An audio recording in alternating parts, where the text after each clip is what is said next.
Okay, so today I think we're talking about Clinton Bush. Clinton Bush. Yeah, I know that's two different people. And the weekly questions you should be able to turn those in. So I think a couple of you already have. Um, it will be helpful to me if you don't turn all of those in the last possible day, which is, I don't know, December 11th or 12th, whenever that happens to be. But if that's what you do, that's what you do. Also, I know. I've said you can turn in stuff late, but two assignments, people, two assignments, and some of you have already, done more than two. So if you're one of those people that have already turned in at least two assignments late, don't be late. That's not cool. Also, let me double check on the calendar because I don't want to lie to you, and I'll send an announcement that kind of confirms this. But my grades, I believe, will be due on the 15th, and our last day of class is the 10th, with your assignments due on the 11th. So you turning in stuff very late is not going to work out well on this unit. So I would highly encourage you to turn in one question a week. So if you haven't turned in the Reagan question, you may or may not have noticed I did like an individual video just about the Reagan question, because a couple of people said, hey, you didn't go over Reagan well enough. It's like, hey, it's in the book. But, you know, I was feeling charitable or not. I don't know how you look at it. So I did a Reagan video. Hopefully we'll go over enough stuff today that'll get you comfortable with the next question. Excuse me, which I'm so sorry, which is the Bush question about, his quote at the inauguration that we've gone out to protect and defend, not to conquer, and something else. I don't remember the quote. And you get to agree or disagree with that. Now, typically, when you agree or disagree with a quote or with anything, you can't ignore one side of the argument. So don't just completely ignore the side that you disagree with. You need to mention that so that I'll know that you at least notice they have an argument. So, it's not one of those deals where you ignore the facts that might support somebody else's opinion, acknowledge them or mention them. You're going to mute somebody. Um, so when there's a do you agree or disagree, at least acknowledge the other side of the argument, so I'll know that you recognize there is another side of the argument. Also, as we get closer to the end, if you have concerns about grades that are, specific, please be sure and let me know. I've had a couple of people ask, like, can I redo old stuff? It's like, why don't you focus really hard on, getting the current stuff done? And then if, there's something else, it's tricky because it's college class, not a high school class. I'm not supposed to let you redo a whole bunch of stuff. I've already, done essentially an extra credit assignment, which is not necessarily the thing we're supposed to do. I'm letting you turn stuff in late, although some of you who are wanting to turn in stuff like a month late, that's not as cool. So it's tricky for me because I want to be fair. However, being fair also means that I don't allow everyone to have different opportunities. So I have to make sure that whatever I offer you is something that I offer other people, unless you have IEP or 504.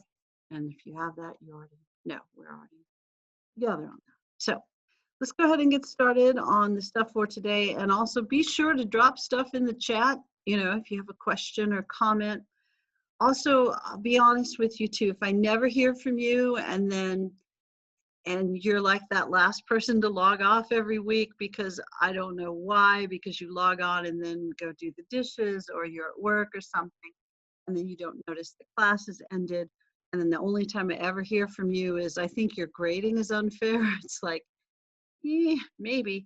Now, again, if you emailed me this week about grades, I'm not saying that's you. Don't take it personally. But a couple of you, it's like, I've never heard from you, I've never seen your face, and then it's like, hey, how come my grade's like this? Like, hey, how come you didn't check in before? So check in this week if you need to. I'll try not to give you a hard time. Also, I know at this point everybody's nervous about their grades.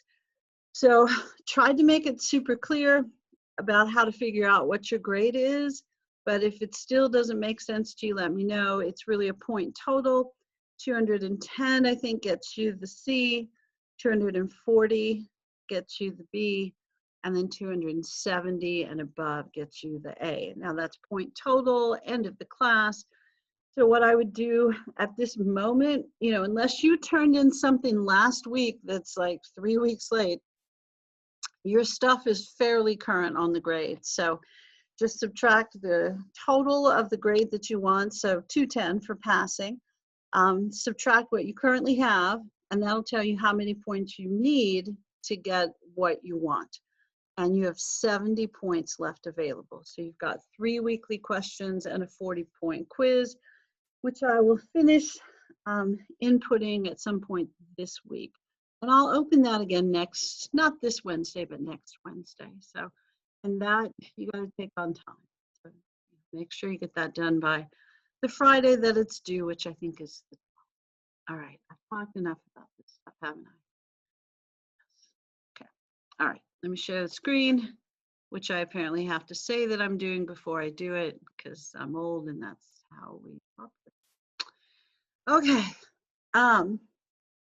the Reagan question, let's see, several of you have answered that already. One of the things that I'm noticing, and I don't know if you're just tired or if it's just a consistent issue, when you answer these questions, even though the questions seem fairly general, you know, is this true, is that true, please use some specific examples. And the place I really expect you to find those examples would be the textbook. So, and the questions are really designed to follow through the textbook. Also, I'm going to say out loud, I was amused by some of the book reviews where they said, you know, in the back, they have their list of sources and an index so you could really find stuff. It's like, most history books have that, but I'm honestly glad that you noticed that too. So that's important. Okay, let's go. Chapter 27 is about, goodness, the years that I'm an official adult after college, that sort of thing, 89 to 2001. So it's the whole chapter about like not very much time, right? So we start off with old Bush and then move into Clinton. And I think that's probably about where we'll get today. One of the things that, couple of things, no, I'm trying to get started, but then I keep thinking of things that I remembered from reading your stuff last week. Thing number one, I think it is kind of important for you to notice which of these presidents are Democrats and which are Republicans. I think sometimes we have an idea that all Republicans are a certain way and all Democrats are a certain way. I would imagine if you paid much attention in the Trump presidency, you notice that Trump is probably just Trump in a lot of ways, although he certainly does some Republican things and some Democrat things. But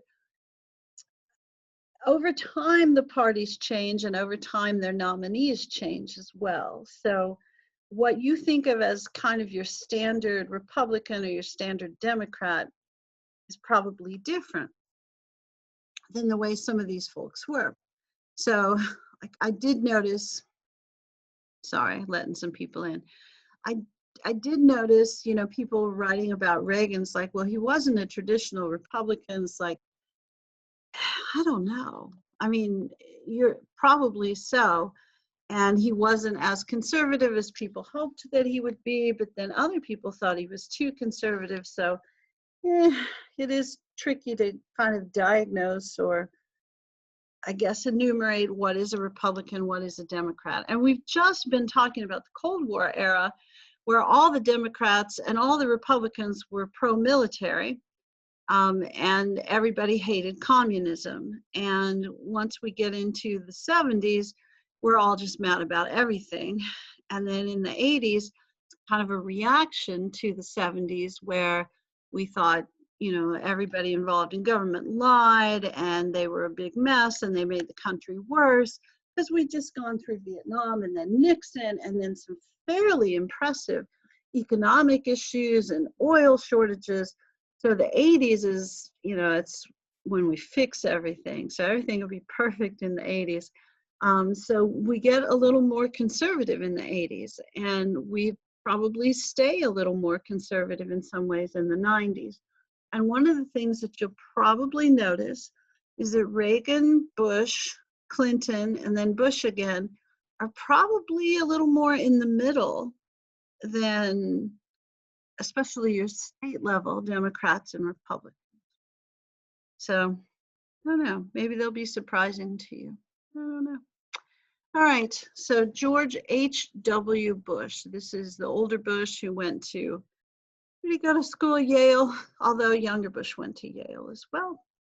And his father, Prescott Bush, had been a senator. So this is one of those old political families, the way that maybe, I don't know, the Tafts are in Ohio, or maybe the Kennedys, or I don't know, I guess the Bushes, they are. Where, for what, Roosevelt's, where somebody in their family typically is a politician somewhere. So it's kind of their public service thing.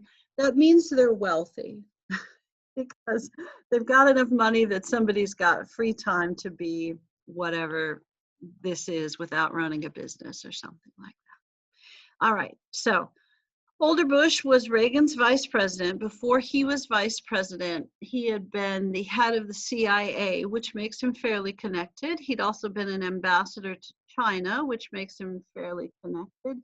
And he'd been a senator before that. They brought Bush in really to clean up the CIA. So he's kind of seen as a trustworthy, mainstream, traditional politician sort of fellow. When he becomes president, we get involved in something called the Gulf War or Desert Storm. And this is a fairly brief conflict, which is fairly popular as well. And it lasts, I don't know, it depends on how you quantify when it lasts. What happened was the folks in Iraq, led by Saddam Hussein, decided that they would invade Kuwait and reclaim it as their 13th province. And Kuwait said, whoa, we are not your 13th province.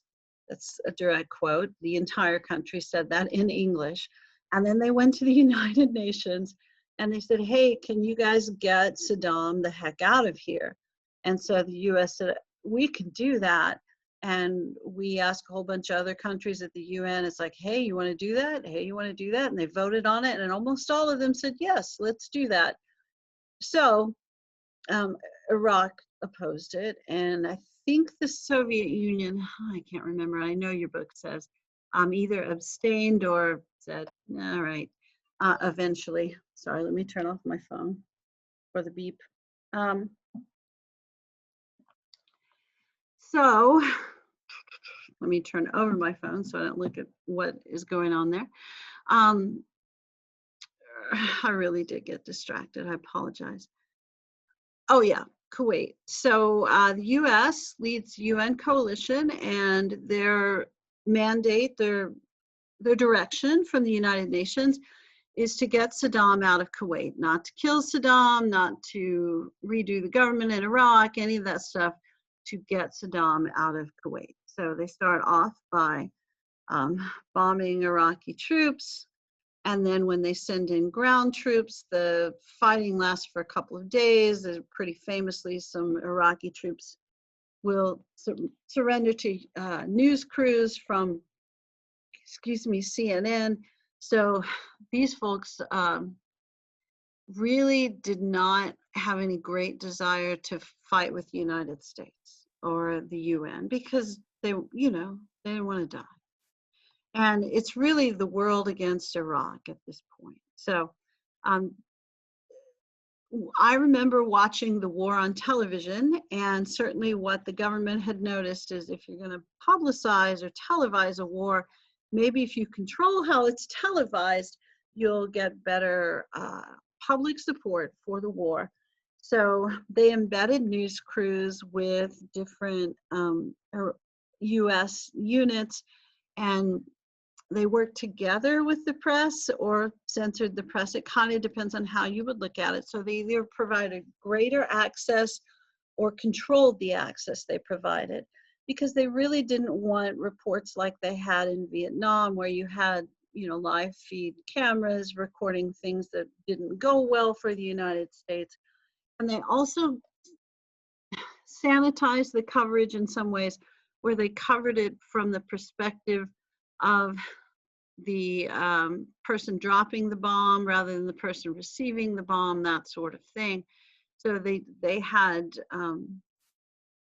where they embedded the cameras was with U.S. troops, and U.S. troops, as a rule, didn't take a lot of fire in this conflict. I'm not saying that never happened, but I'm saying as a rule, the U.S. troops, UN troops, were the aggressors, and this was a fairly quick war. It was very successful. The UN goal was accomplished, that Saddam Hussein was pushed out of power.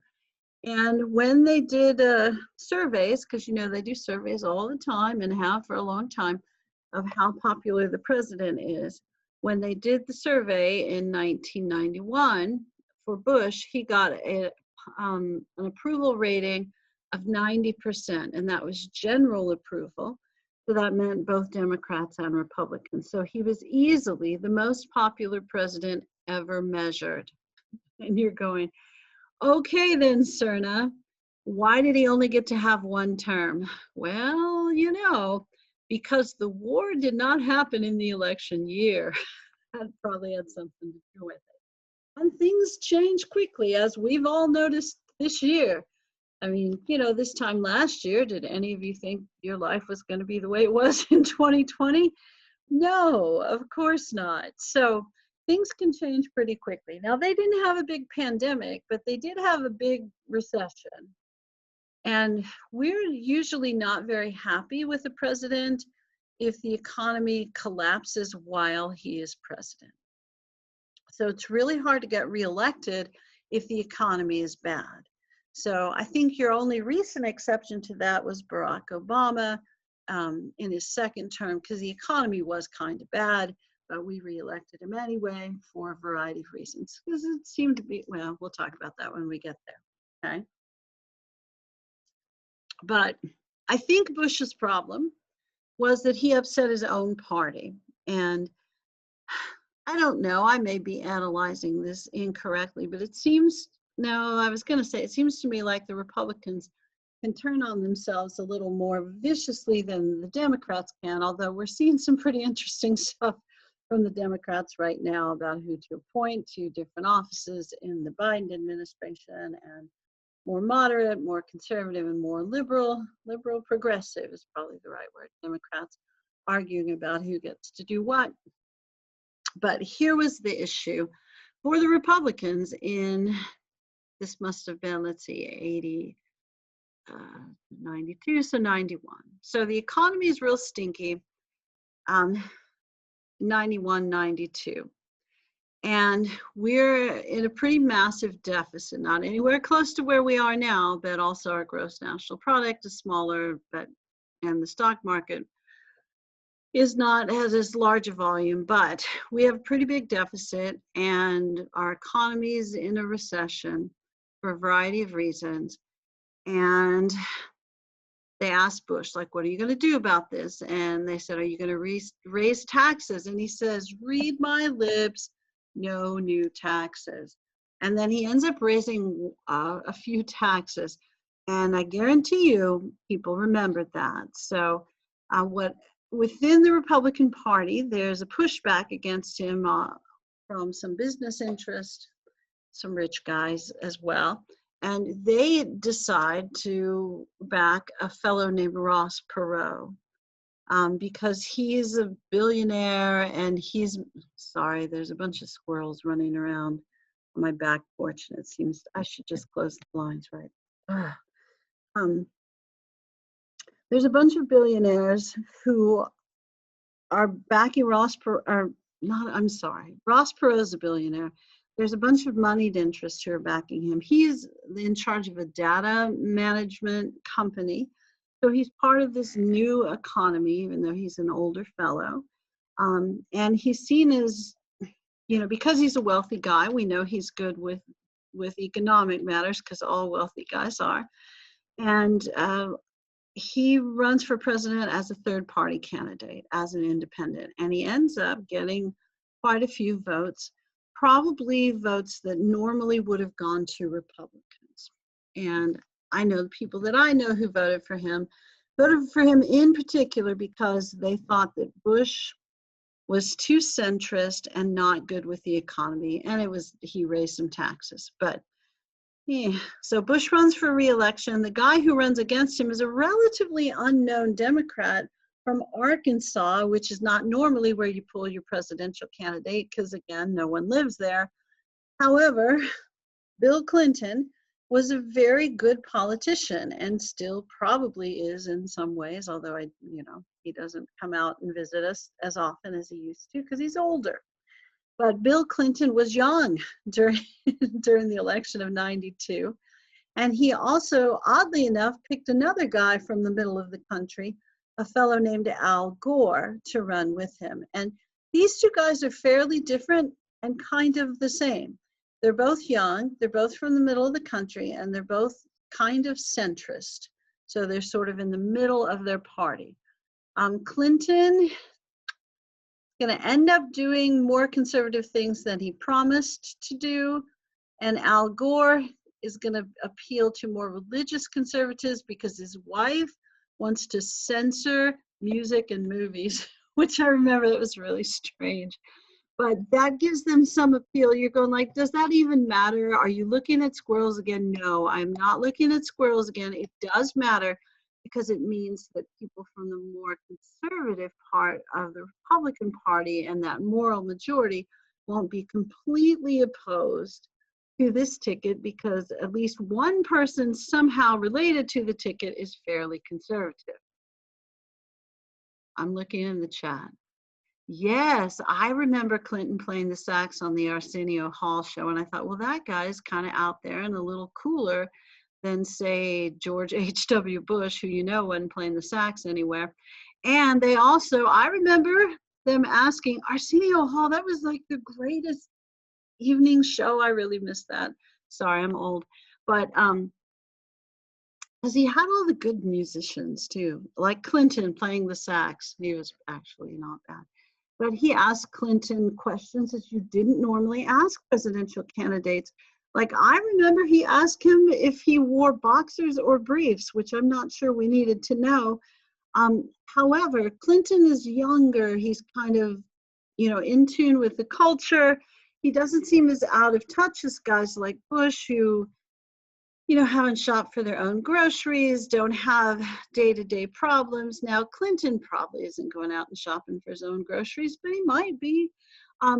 Clinton also is kind of a poor guy at that time. He's not now. I'm well aware of this. And we hadn't had a poor guy as president in a really long time. So he's got that kind of common touch. He's, just like you. So he can relate to you. And by poor guy, I know everything's kind of relative. He had been the governor of Arkansas, which probably pays about as well as a history professor at ACC. It's not a really high-paying job, although I'm not complaining. But what I'm saying is that Clinton had not earned a very high salary. They'd never owned a house, I think. And his wife was a lawyer, and she made decent money, really big money for Arkansas, but was certainly not a millionaire. So, and she had come from a fairly prominent, not super prominent, but a nice kind of solid middle class, upper middle class family in Illinois. That was not the case with Clinton. He was from my people in the upper Ozarks. So, well, his family was poor and they were from Arkansas, and his mom was a single mom, and he had lived a hard life, but super smart guy and had gotten a Rhodes Scholarship and yeah, it was a very smart fellow and somehow crossed Hillary's path, I believe, at Yale Law. So, he's an extraordinary rags to riches kind of guy. So he's very appealing, young, very energetic, really good campaigner, pretty good speaker, honestly. And funny, self-deprecating, that kind of thing. A lot of the things Al Gore wasn't, but Al Gore also young, but a little more serious-minded, and they seem to be, good pair. And although they tended to appeal like to that middle of the country kind of Democrat, they did have slightly different constituencies. Now, Clinton had some issues as a candidate, but because he was a relative unknown, those issues weren't as well known. He had some issues, maybe sexual harassment type issues in the state of Arkansas, but those were not well publicized. And he was very focused, as the quote from his campaign managers was, "It's the economy, stupid." So he's very focused on talking specifically about the economy, not about a whole lot of other stuff. The economy, that's why you need to vote for me, the economy. So it works out. So, and he says that he is a little more socially liberal and fiscally conservative. And it sort of kind of turns out to be that way. Clinton wins the plurality of popular votes, so more than anybody else, but not over 50%. And that's fairly typical when you have a third party person. So that's going to be the way the presidential elections would be for, 2 or 3 cycles. But you still win the electoral college. And I don't know that you pay a lot of attention to that except during election years. And all of my friends from not the United States have asked me, why don't you just go with the popular vote? It's like, I don't know, how much time do you have to talk about this? But if you win the plurality of popular votes and you win the right states, you're going to win a majority of electoral votes. So Clinton did. He becomes president, and everything works perfectly. Or not. Okay. You might think that because everybody's a little more moderate, Bush is more moderate, Clinton is more moderate than, say, Reagan, or although Nixon was fairly moderate, he was just a little corrupt. But you would think because politics is moving a little more to the center again, that everybody would kind of get along and nobody would try to impeach anybody. You would be wrong. You would think maybe everybody will work together, but no. And for you, mostly, because you guys are younger, you've not really seen an era in politics where people tried to work together on stuff. But it has happened. Like, honestly, in the Reagan administration, Reagan worked pretty well with the Congress, and the different parties the 2 parties talked to each other and worked on legislation together. In part because they thought it was practical and they wanted to get certain things done, and the economy was pretty terrible, so they wanted to fix it. But really, since then, you've mostly seen parties just fight with each other, and the 2 parties become more polarized. And then, in recent times, your modern times, you've seen the parties kind of try to self-destruct from within. So they fight with each other, with the other party, and then they fight internally as well. So just a lot of fighting politically. And I think this is the era where that starts in a fairly intense way. Stuff that Bill Clinton and his administration wanted to do. Oh, I feel bad because I didn't really tell you stuff about Bush. The big thing about Bush really was the Gulf War and Desert Storm. But the other thing that I probably should have mentioned, aside from him raising taxes, so I apologize for skipping over the Bush stuff, because one of the Bush things is really one of the most impactful pieces of domestic legislation that we've had in a long time, which is the Americans with Disabilities Act. So that's hugely important, and I skipped right over it, so I apologize. And that is, I think, easily his most important domestic accomplishment. And what this does is it requires businesses of certain sizes, well, pretty much all businesses, to adapt their facilities so that they were easily accessible to people with disabilities. So, doors needed to be wider on entrances, in hallways, bathrooms, that sort of thing. And also Section 504 of the ADA allows people with learning disabilities to get accommodations so that things are more equal for them in academic settings. So reasonable accommodations which several of you, I trust, benefit from. And if not, I think, we all probably do, because it diversifies who we learn with and how we learn and that sort of thing. So I think almost everybody thinks this was a good deal, unless you're like that one business owner that had to spend a lot of money to retrofit your business, which I know is expensive. But moving forward, this really changes a lot of things that happen in the workplace and a lot of things that happen at school. So it's a big deal, and it's an important thing. And public accommodations, restaurants and stores and things like that. And the big economic crises during the Bush administration, savings and loan crisis, where the government had to bail out these types of sort of like banks, savings and loan institutions that made really bad loans. And this is billions of dollars of bad loans that were insured. So the taxpayer had to pay for those. And then there was a big rise in online commerce. And a bunch of people started these .com businesses, online businesses, where they sold stuff, honestly, at less than it cost for them to produce and ship. And then for some reason, they went out of business. So there was a big decline in that sort of business. Just, there wasn't anything scandalous, just kind of a lot of mismanagement.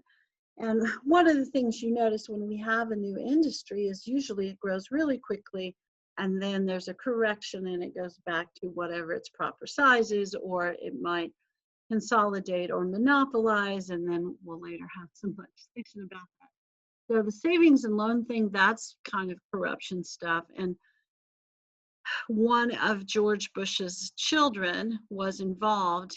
Neil Bush, the bad Bush, we don't talk about him because he used cocaine and managed a savings and loan. I'm sure those things weren't related.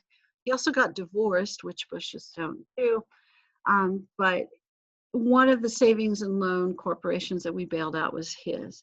The .com thing, if your parents were around the Austin area during that time period, this had a massive effect on the Austin area. It did, because a lot of those businesses were around here, and a lot of wealth was created and lost very quickly. So a lot of people changed jobs in the 90s because of this. This is also about when I graduated from college in round one, that made it hard to find a job. I'm just saying. Okay. I apologize for forgetting to tell you more about Bush. So I'm sorry. Just wanted to jump right into Clinton. Clinton is more interesting, to be fair. All right, so we elect the young saxophone playing fellow. Oh, somebody's coming in.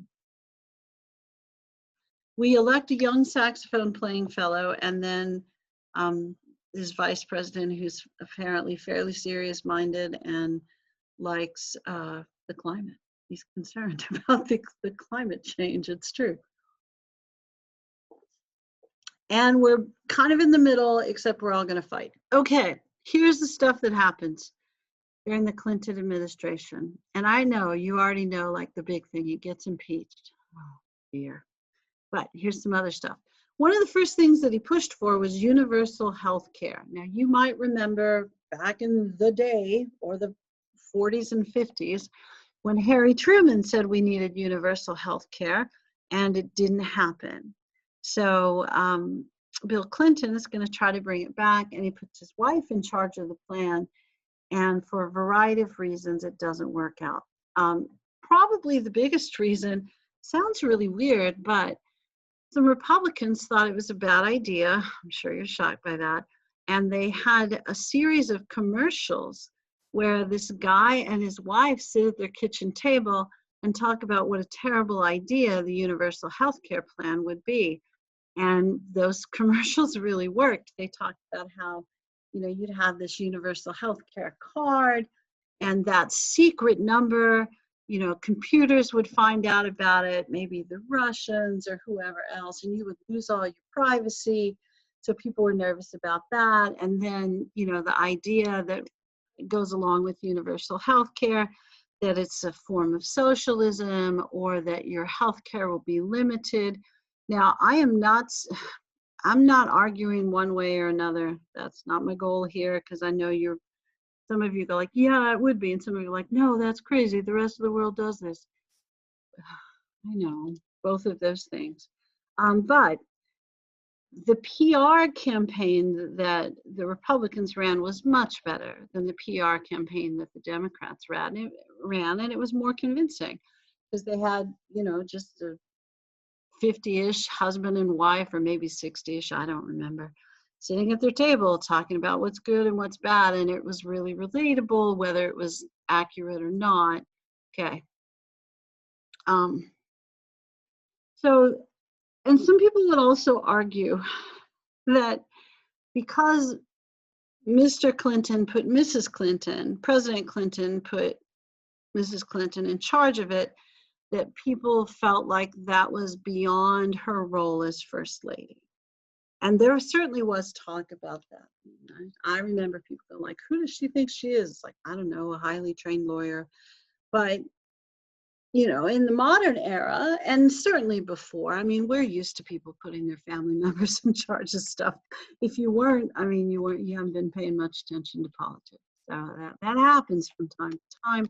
Not saying whether it's good or bad, but I would also say, whether fairly or not, people see Bill Clinton as really affable, friendly, personable, and for whatever reason, they don't see Hillary Clinton in the same way. So, fairly, unfairly, you decide, but yeah, so. All right, so that doesn't go over too well. That kind of fails. And Bill Clinton institutes welfare reform, which is not exactly what you might expect from a Democrat president, but that's what you end up with. This is also the administration, and I know it talked about this in the Reagan administration. You see an extension of it in the Bush administration. I really should mention this, is we're cracking down on criminals during this time period. You saw more of a war on drugs with the Reagan administration. That tightens up, especially in urban areas in the Bush administration. And then the Clinton administration literally, locks the jail cell and throws away the key. So the Clinton administration is where you get the 3 strikes and you're outlaw, which once you've committed 3 felonies, your sentence automatically becomes life in prison. And because they classified certain drug crimes as felonies, we are going to imprison a lot of people for essentially the rest of their lives during this time period. Now, since then, I mean, those are the people that you start to see pardoned a little bit in the Bush administration, more so in the Obama administration, and oddly enough, probably more so in the Trump administration. That seemed to be a big reform effort on his part. His administration's part. I have no idea what credit you want to give to what administrations, but I think over time, society has kind of looked at this and went, dang, that was wrong for a variety of reasons. One of the things too, if you look closely at the laws during this time period, you notice that the people making the laws, who also probably have children, most of them do, they don't live in quite the same manner that the average person lives. Let me just try this again. They're rich. Okay, so they're wealthy people. And I know I've taught at several different public schools. I don't do that anymore, but I've taught at several different public schools. Some where everybody's on free and reduced lunch, some where I'm the only white person in the room, some where it's hard to find somebody that isn't white, and everybody's parent has a lawyer. So what I noticed is when I taught at the more affluent schools, the kids would say stuff like, where did you teach before? And I would tell them, and they would say like, oh my gosh, it's amazing you're still alive. And those kids must have been on drugs all the time. And I don't know why people think poor people are consistently on drugs. What I told them is like, you're poor, you really can't afford drugs. However, what I told them was, you just use different drugs when you're poor than when you're wealthy. And there's just a lot of truth to that. So what you will notice, the reason I bring this up, is if you look at the sentencing laws, they're very specific to what type of drug you happen to have, happen to be dealing, happen to be using. And you will also notice, I mean, even just from living in this area, that different counties and different prosecutors probably prosecute in different ways.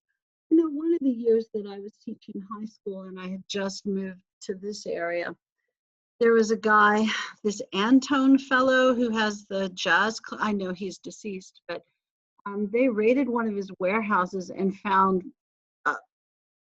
hundreds of pounds of marijuana in his warehouse.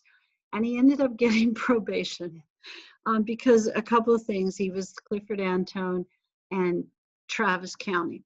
At that same time, there was somebody out this way, Williamson County way, who had something like 12 ounces of cocaine, and that guy got 20 years in jail. And we talked about that in my history class because that really is the essence of what was wrong with some of those laws. The type of drug that people were caught with, where they used it, and certainly legislators understood, you know, that certain things would be prosecuted differently. The big thing that you notice if you look in this era is the difference how possession of crack was treated versus possession of cocaine.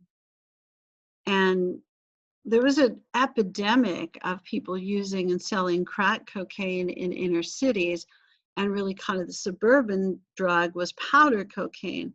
And I didn't use either, just for the record, even though it was my era when we were supposed to be using that sort of thing. And I was the right age. I just, you know, it's not my thing. Coke Zero, that's the only sort of Coke that I use, which they didn't even have back then. Very sad era. But people who were wealthy also, here's another thing that I would tell the high school kids, usually get better lawyers. I know that if you're poor and you cannot afford a lawyer, one will be appointed for you. But what I also know about that lawyer is he or she tends not to be as experienced and as good. So what you see during the Bush and Clinton administration is a whole bunch of people going to jail for a really long time. You also see the rise of private prisons, and certain states, especially southern ones, will privatize their prisons because, you know, their tax base is lower, so they can't afford to run the prisons, so they privatize those. And then people who run private prisons will lobby state governments because the more people in those prisons, the more money they make. And if they can get legislators to make more things felonies, then there's more 3 strikes and you're out. And dang, it is a rough time for imprisonment. Now, I say this as somebody who, crud, I haven't even had a speeding ticket in probably 15 years. I'd hardly ever get in trouble. I mean, I'm just not that person. But so I'm not trying to defend any of my behaviors or like say, oh, you know, everybody does this kind of stuff. I understand not everybody does this kind of stuff. However, my goodness, the way things were penalized, very different. And you'll start to see poorer, which also tends to be people of color, going to jail in much higher percentages. And then you can hear people in law enforcement and people in suburbs say like, well, you know, the reason that they go to jail is because they commit crimes, and look at the percentages of illegal immigrants or people of color who are in jail, and it's because they're more criminally inclined. It's like, oh my gosh, no. So it's a tough time. It's a tough time, and it's a time that we look back at as a country and we go like, oh, we messed some stuff up there. We messed a lot of stuff up there. And I think, you know, the last administration or 2 have, or 3, honestly, have been trying to repair some of those things. But that's my opinion. You don't have to agree. Although we can find laws that would suggest that I'm right. So I try not to say stuff unless I think I'm right. All right, Bill Clinton, back to what he does. Welfare reform. The thought here was that if you, it's kind of back to that Herbert Hoover idea that if you stay on welfare too long, then we create the cycle of poverty. And if we just got rid of welfare, we get rid of the cycle of poverty. So here's the deal. They changed welfare to workfare.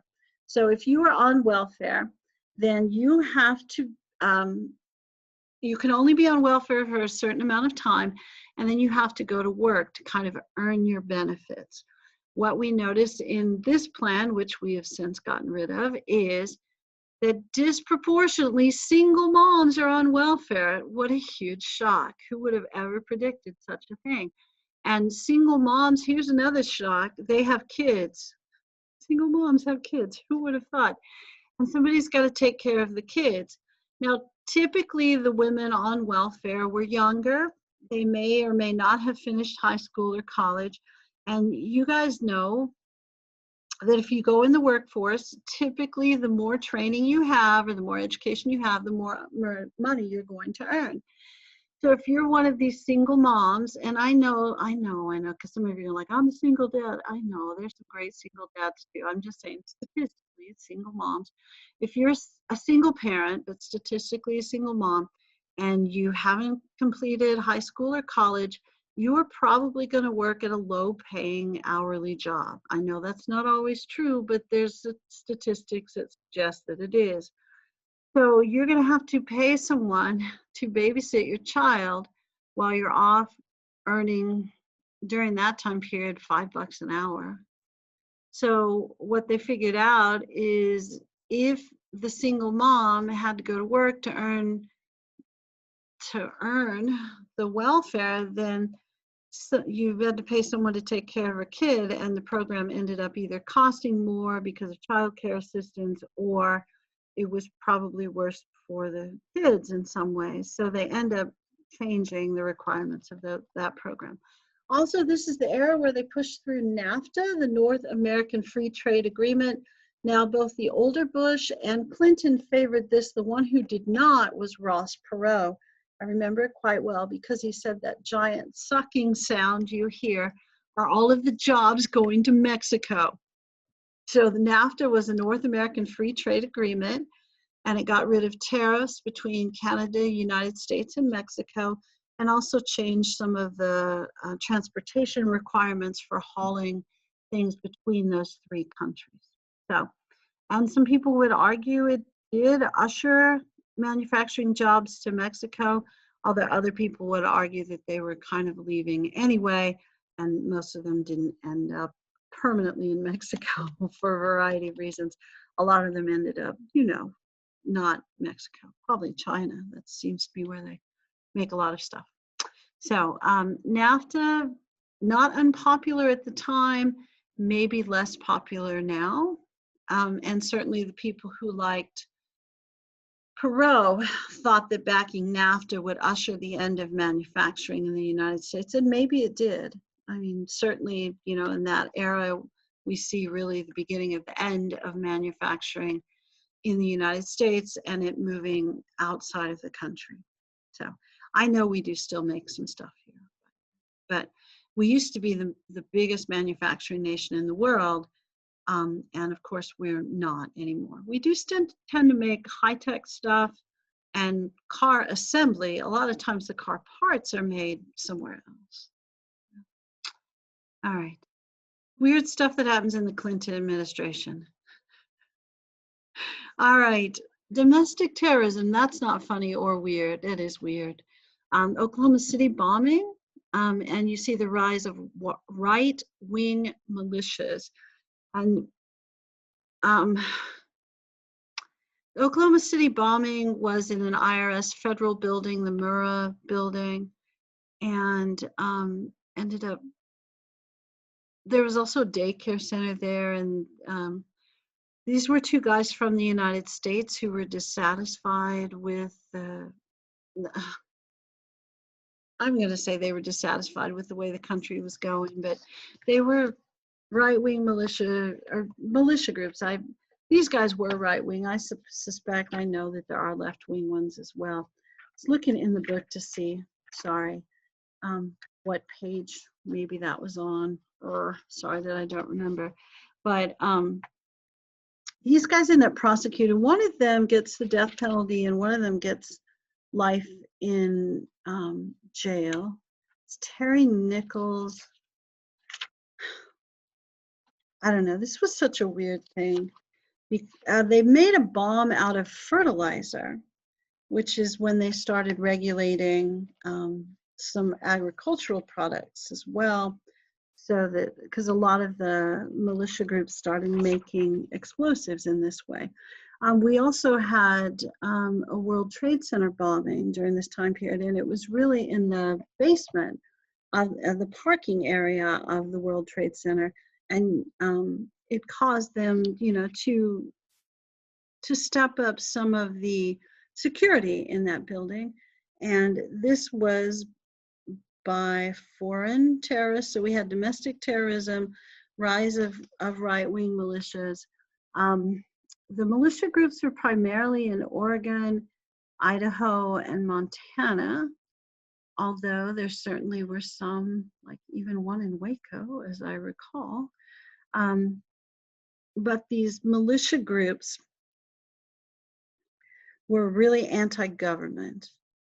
They were strongly anti-government, and they didn't seem to be like in favor of either party. They were just anti-government. I don't know if you want to think of them as anarchists. I think they wanted to start their own government, which I guess is fairly traditional, historic anarchy, but and some presidential scandals at the same time. So, presidential scandals. Clinton is full of scandals. We remember one in particular. And these may or may not have been fair. Who knows? I mean, this is really the era. I think you see it more strongly in the Clinton era. Some people would argue you see it a little bit in the Reagan era. You really don't see it as much in the Bush era. But where the press, you start to have those 24-hour news networks, so they need to have more news to report. So, and the parties become a little more vicious toward each other. So you start to see them really digging up scandalous things about each other. So the Clintons in Arkansas were involved in a real estate deal that pretty much everybody loses money on except the Clintons, called Whitewater. And that was the name of either the real estate deal or the agency. Travelgate, which is a very minor scandal, in my opinion, but you can think whatever you like, where everyone in the White House travel office was fired with the new administration, and people thought that was kind of uncouth because those were your traditional civil servant kind of employees, and typically the new president retained the old travel office employees because they got the plane tickets for you, and if you needed plane tickets, but they made your travel arrangements. And then of course the big one, the Monica Lewinsky scandal, which led to impeachment. And the impeachment thing is not because he had an affair, it's because he lied about having an affair. He lied under oath.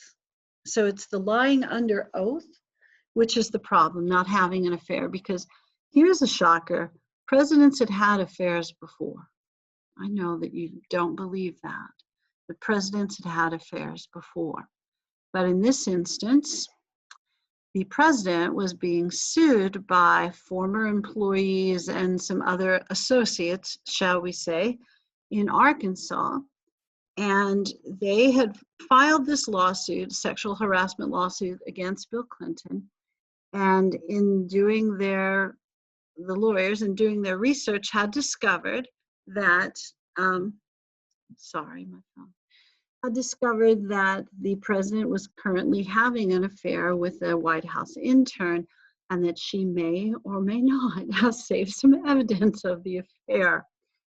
So they wanted to proceed with the lawsuit, and they wanted to show that his pattern of behavior was continuing.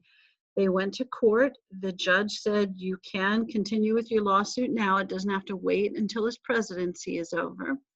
And so they deposed the president. So they go and take his testimony under oath.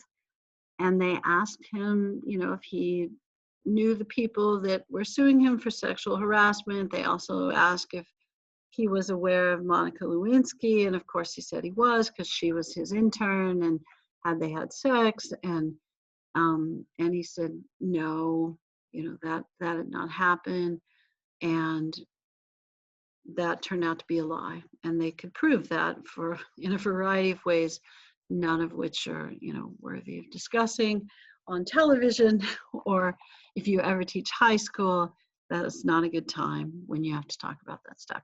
But they're all chronicled in something called the Starr Report, And it's called the Starr Report because the investigator was Kenneth Starr, who was, he'd been a lower court judge and a law professor and wanted to be on the Supreme Court someday. This pretty much ruined his chances of being on the Supreme Court. But he ends up producing the Starr Report, which chronicles in detail some of the sexual escapades, shall we say, of our current president. Not our current one, oh yeah, but Clinton. I'm not saying that, yeah, I don't know that we want to know about anybody's sex life, but there you go. We knew too much. So the House Republicans who got elected, they really got swept in large numbers in the midterm elections, which typically happens. You get a president, 2 years later, the Congress will switch to the other party. That almost always happens. And, you know, who knows if that'll happen in 2 years because everything's so weird now. But historically, that's what happens. So a bunch of Republicans had come in under something called the Contract with America, where they promised to cut taxes, cut spending, balance the budget, get rid of some social programs, put others, you know, into check as far as spending, because we really were in some pretty big debt. Be much more fiscally conservative, also pass a balanced budget amendment, term limits, that kind of stuff. Some of these things they, you know, were able to do, many of them they were not. But the Congress becomes much more conservative, and they've been swept in with this, you're going to go in there and you're going to get some stuff done kind of thing. So they figured they're in, let's impeach the president. So the House is down with this. I mean, it's like, yeah, let's get him out of there. That's one thing we can show the voters, because that's the group that gets elected every 2 years. The Senate is like, oh no, we are not impeaching some guy because he had an affair and lied about it under oath, because they're all thinking, that's exactly what we would have done if we were presented with the same situation. I cannot say for sure that's what they were thinking, but I can say for sure that they didn't think that it rose to the level of kicking him out of office. So Clinton will be impeached but not convicted for lying under oath about his affair with Monica Lewinsky. He'll also go on television quite famously, point his finger at the cameras like, I did not have relations with that woman, Miss Lewinsky. And then they kind of went out on a little press campaign to make her seem like an uncool woman. And I think she was really young, it's like 20-ish. So, you know, in retrospect, everybody's kind of looked back and went, oh man, we really trashed her and this was a bad thing. But yeah, all right. This is a weird time. It's a weird situation. Led to impeachment for Clinton. Now, Clinton was really hoping that you would remember him as a guy who helps balance the budget briefly. He doesn't pay off the debt, but we did have a year where the budget was balanced and we paid off a little bit of the national debt, which we hadn't had in a long time. It was 1 year, but it was something. We were definitely more fiscally responsible. The economy started to improve and grow, and it was generally seen as a good economic time. Which is why a lot of people look back on this era pretty fondly, because things were going fairly well in a lot of ways. We do send the troops, and your book has a map because you need a map to see all the places that the Clinton administration sends troops. They send troops to all kinds of places. Some where it seems like we have a national interest and some where it doesn't. And we'll talk more about that next time, about where we send the troops in the 90s. But, and then there's a whole bunch of cultural stuff. I'm sorry, let me scroll down really quick. There's a whole bunch of cultural stuff that goes on during this era that I think we'll just kind of save until next time. So we'll start off with the Clinton and world affairs. And your question, goodness, I gave you a Bush question, didn't I, for this chapter? So your question's really about the Bush administration, the second Bush, yeah. So we'll talk about that a little bit. That kind of is the end of this chapter and beginning of the next chapter. So I am going to mention to you on those weekly questions, because a couple of you have turned them in already, And you really need to have specific examples of events. And make sure you answer the question I'm asking. A couple of you have already answered all three. Like, I don't blame you, man. Get it done. But that last question about Obama and Trump is really comparing their campaigns, as I recall. So, and we'll go over the weekly questions. I forgot to pull those up, didn't I? Let's look at the weekly questions really quick. And then sorry, I opened the wrong thing. I opened my soccer notes. You guys really don't care about the soccer notes. I don't either right now. Okay, so the weekly questions, Unit 4 weekly questions. Let me find them. Okay, let me open these. And then I'll take roll and then we'll be done. How about that? So if you have questions, think about those really quick. Weekly questions. Analyze success of Reagan administration, foreign and domestic. So on that, just make sure you talk about both sides, foreign stuff and domestic stuff. And then don't forget that last part. Why do people like him, even though, you know, historically he leaves the big debt and that sort of thing. Oh, okay. I'm sorry for whoever keeps getting kicked out. I blame the internet. George W. Bush commented, number 2 is the protect and not possess, defend and not conquer. And in that instance, you'll want to talk about specific examples of things that we did either, you know, around his presidency or during. You could talk about Clinton stuff, you could talk about Bush stuff. And then the last is to compare Obama and Trump's campaigns. So, because a couple of you have turned that one in and you're talking about things they accomplished during their presidencies. If that's something they promised during their campaign, that kind of works, but kind of what we're looking at here is that idea of change, draining the swamp, or, you know, ending the rising tides and stuff. There's some pretty wacky things that both of them end up promising. But one of the things that's consistent, and one of the things that especially political historians like to write about, is how people who want change tended to vote for both Obama and then Trump, which seems inconceivable to some of you, because some of you like loved Obama and hated Trump, and some of you loved Trump and hated Obama.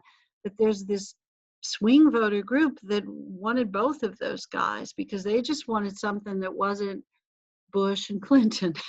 So, and another consistency in these campaigns is how they used media.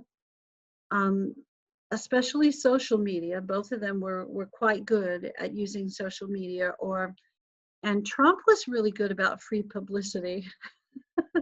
Obama was too, but Trump in a much bigger way, which is how he could get by with spending a lot less than other candidates and still having fairly positive results. I know he lost or probably lost, I'm not trying to upset any of you, the recent election.